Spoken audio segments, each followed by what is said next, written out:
Good morning, everybody. Hope we're doing really good today. Welcome back to the channel. Since options have become so popular these days, another thing that's becoming popular is this an ETF that replicates an option selling strategy.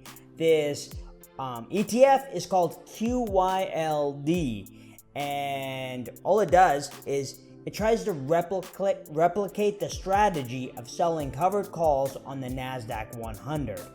It sells the nearest month at the money calls and then distributes that premium to shareholders and has a really high yield. Right now its yield is like 11%. So it's really tempting for investors because options, they kind of have a lot of people say it's risk-free, and it's a really great way to make extra income off of your stocks. So it's even easier to buy an ETF that does the same thing. But in my opinion, I don't think QYLD is a very good product. I would not invest in it, and I really want nothing to do with it. I did a video on it before looking into it, and watching and just paying more attention to it and learning more about it over the past few months, I just decided that, it's not that great. It's a thumbs down in my book, and I don't want to, be involved with it. I never bought it in the first place, but I'm not impressed with it at all. Biggest reason I don't like QYLD is just the performance. It boasts about having a really high yield and paying monthly distributions, but its performance is actually really not very good at all. We can check on the website and look up its performance history. It has an average annualized return of 9.8%, and that's with the income from the options.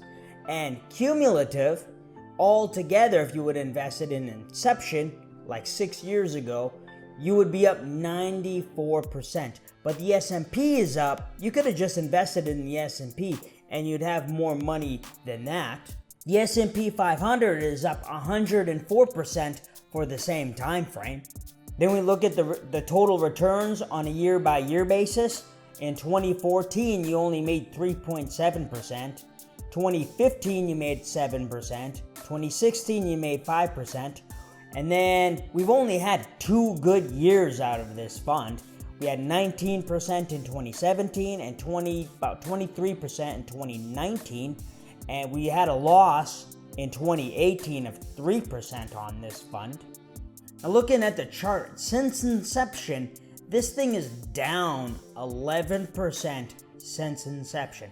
And that doesn't include the dividends, or what we call dividend, the option premium from this fund. This is just price appreciation. So it's always just going down. And then the income we receive is not enough to offset this in any way that you could justify investing in it. You're just kind of like investing in it, getting the money, but you're still losing all your price appreciation, and you're not making nearly as much as you think you are after, a couple years.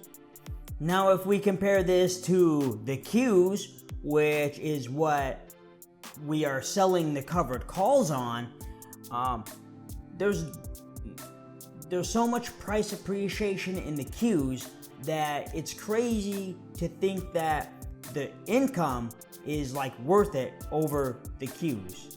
And you just go back on this time frame, you make so much more money investing in the Qs.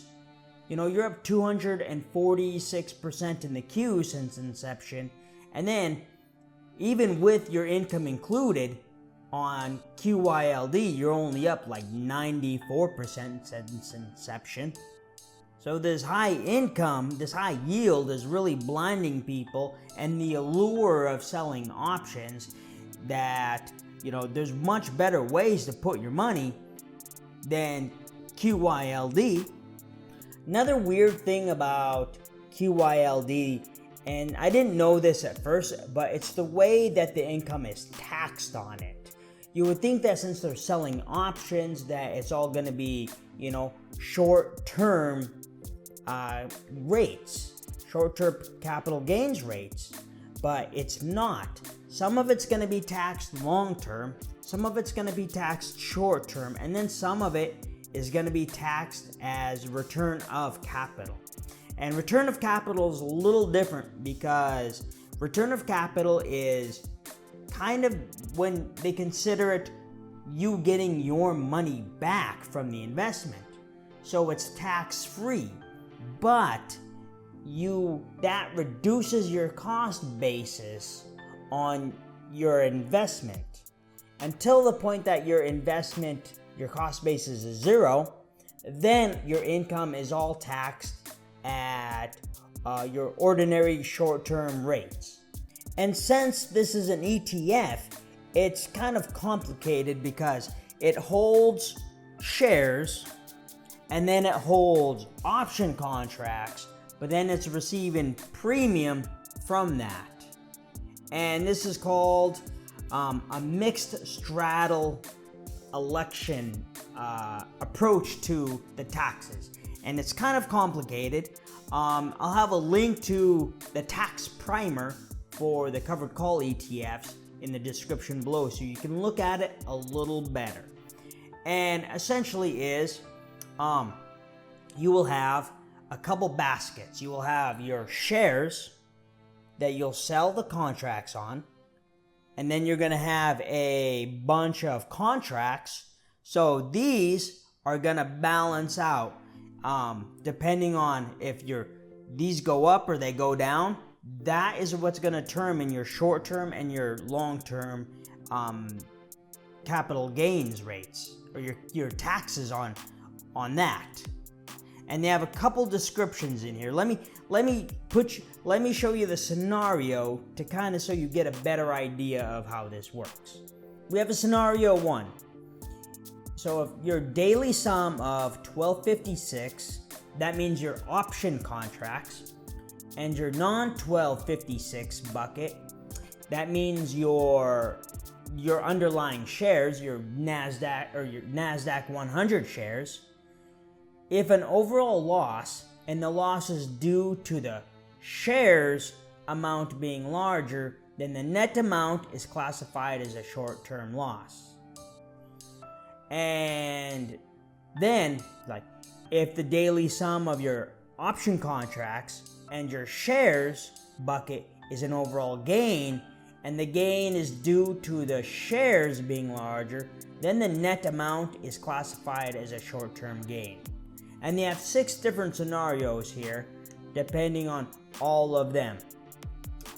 And then, once they determine how much is a long-term gain and a short-term gain or loss, then everything else on top of that will be considered return of capital. QYLD will put out a form that says how much of this is return of capital. And in November's distribution, 5% was net investment income, 28% was realized capital gains, and then 66% of the distribution was return of capital. Now, return of capital isn't really a bad thing. It does have tax advantages and depending on situations and stuff. But it's important to just, a lot of people don't realize that a lot of it is return of capital.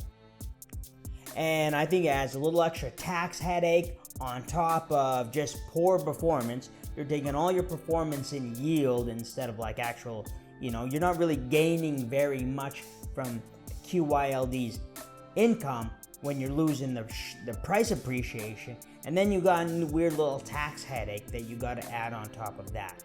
So that's kind of why I don't think QYLD is very good. Maybe if they did some things where, they adjusted the delta, like selling at 30 delta or different time frames instead of always the index selling, the nearest month at the money call options. It is a strategy, but maybe if they could adjust that, or maybe even if it was actively managed, they could get more return out of this instead of just, this ETF approach, this passive approach to selling covered calls. Are any of you invested in QYLD? Are you happy with the distributions you're getting? Has the return of capital been a tax headache for you in the past? Go ahead and leave a comment down below. Go ahead and give me a thumbs up if you learn anything or get anything out of this video. Subscribe to the channel if you haven't. I'm trying to put out videos 3 times a week.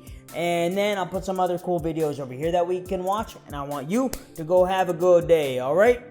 Justin out.